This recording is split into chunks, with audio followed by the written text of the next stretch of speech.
امام ابن حبان نے کتاب الجنائز کے اندر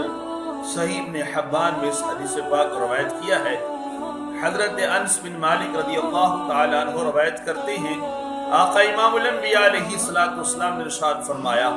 کہ میت کے ساتھ تین چیزیں جاتی ہیں، دو واپس آ جاتی ہیں، ایک اس کے ساتھ رہتا ہے۔ فرمایا وہ دو چیزیں کیا ہیں جو واپس آتی ہیں؟ ایک اس کے اہل خانہ ہیں، عزیز و اقارب ہیں، اور ایک اس کا مال ہے۔ یہ فرمایا واپس آ جاتے ہیں اور عمل اس کا اس کے ساتھ رہتا ہے۔ اس لیے انسان کو چاہیے کہ اس حدیث پاک کے تحت امام الانبیاء علیہ السلام کے فرمان کو سامنے رکھتے ہوئے اپنی زندگی کو نیک اعمال میں گزارنا چاہیے۔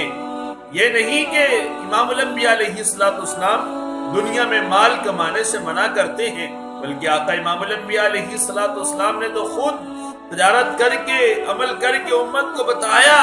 کہ عمل کیسے کرتے ہیں، کاروبار کے معاملات کیا ہیں۔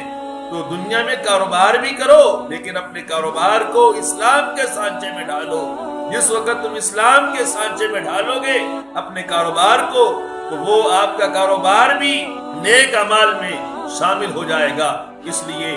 انسان کو چاہیے کہ اپنے نیک اعمال میں زندگی گزارے، تاکہ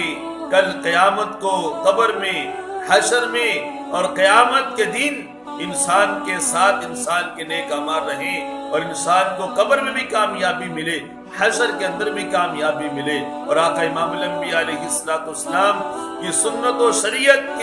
کو اپناتے ہوئے انسان کو نبی علیہ السلام کی بارگاہ میں بھی سرخروئی حاصل ہو جائے، اور میدان محشر میں انسان کے لیے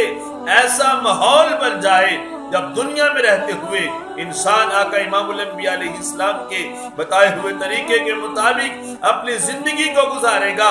اور امام الانبیاء علیہ السلام کا غلام بن کے، آپ کا سچا اور پکا امتی بن کے اپنی زندگی کو گزارے گا۔ جس وقت انسان کا ظاہر بھی، انسان کا باطن بھی نبی کریم علیہ السلام کی سنت کا پابند ہوگا، تو انشاءاللہ پھر میدان محشر میں انسان کو وہ مقام ملے گا جس وقت انسان کے اعمال دنیا میں اس کے ساتھ جائیں گے، قبر میں اس کے ساتھ ہوں گے، حشر میں اس کے ساتھ ہوں گے، تو انشاءاللہ پھر ماہ مدینہ کے صدقے انسان کو میدان محشر میں وہ مقام، وہ عزت، وہ عظمت ملے گی۔ امام الانبیاء علیہ السلام خود ارشاد فرمائیں گے، کرامہ جبا لائے بام آ گیا ہے، زبان پر محمد کا نام آ گیا ہے، مزہ تب ہے سرکار محشر میں کہہ دے، وہ دیکھو ہمارا غلام آ گیا ہے۔ پھر امام الانبیاء علیہ السلام خود ارشاد فرمائیں گے، اے فرشتو اس کو چھوڑ دو، یہ تو میرا غلام ہے۔ اس لیے انسان کو دنیا میں ایسے اعمال میں زندگی گزارنی چاہیے کہ میدان محشر میں انسان کو مقام نصیب ہو جائے۔ کرم آج بالائے بام آ گیا ہے، زبان پر محمد کا نام آ گیا ہے، مزہ تب ہے سرکار محشر میں کہہ دیں، وہ دیکھو ہمارا غلام آ گیا۔